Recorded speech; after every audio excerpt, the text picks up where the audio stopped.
Hello everyone, it's Galina and thank you for joining me. Today I'm going to make a fun Christmas card with creative die cutting and copy coloring. On my card I'm going to combine these three die sets. I'm going to use at least one die from each set.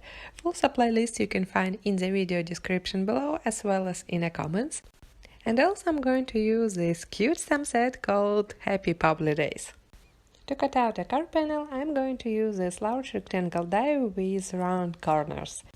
This die is a little bit smaller than a standard A2 card base, but it will be perfect even for such large stamps. And to create my card background, I'm going to use a standard A2 card panel. I cut it out from a white smooth cardstock.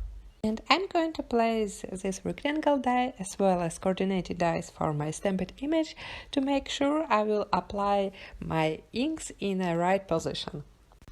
And I'm making a pencil marks around that coordinating die. Now I know where I should apply my inks. I made it because I want to place in the center the lightest color of my diffuse oxide inks, and on edges I'm going to place a darker color. So I'm going to create kind of light spot in the center, like my focal point on the card background. That's why I need to know where my stamped image will be. As I was saying, I'm going to use my diffuse oxide inks, and I like to use my diffuse oxide inks with regular foam blending tool. I'm starting with my lightest color and I'm applying it directly on my pencil marks. And the pencil marks will not be visible under this ink. Next I'm going to add my darker color and I'm applying it only on edges around my light spot. I'm using a beautiful deep blue color called Chip Sapphire and I'm applying it again with my foam blending tool. Diffuse oxide inks blends really well and super easy, so don't be afraid to use your darkest colors with the lightest one. After done with ink blending, I cut out a panel using a larger die from Dotted Pattern set number 3 from Studio Katia, and I got a perfect panel for my card.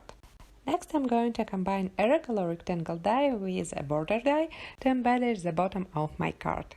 So I want to have this scallop edge on my card, and I'm going to cut out only a part of the glitter paper using this die.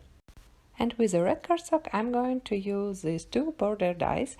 One of them will cut a straight line with embossed dots, and the second one, from another set called Stitch Borders, will cut only little dots below my cut line. Now I can stamp my image. I'm going to use my MISTI stamping tool to stamp this large image, and I'm stamping on a white smooth cardstock. I placed my stamp in my stamping tool and I'm inking up it with my black ink. Don't forget to use a copic friendly ink if you're going to color your stamped image with alcohol-based markers. And to color my stamped image, I'm going to use just a few colors of my alcohol-based markers. I'm going to start by coloring those little heads on the animals, and I'm starting with R24 color. And then I'm going to add just a little bit of shading with my darker red color. Also I colored small elements as bows and little ornaments on the bottom of the image. Next I decided to color all the noses in one time. So for all the noses I'm using E79, a dark brown color. And I'm using some mint and dark blue markers to color gift boxes as well as other small elements on a card.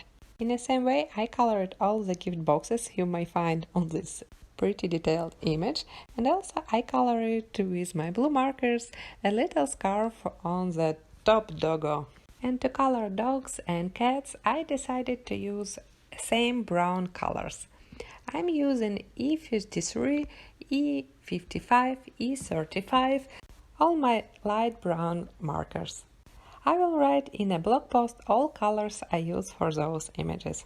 I started with my lightest color and I colored some spots and shading on those images, and I made a simple shading with my darkest colors.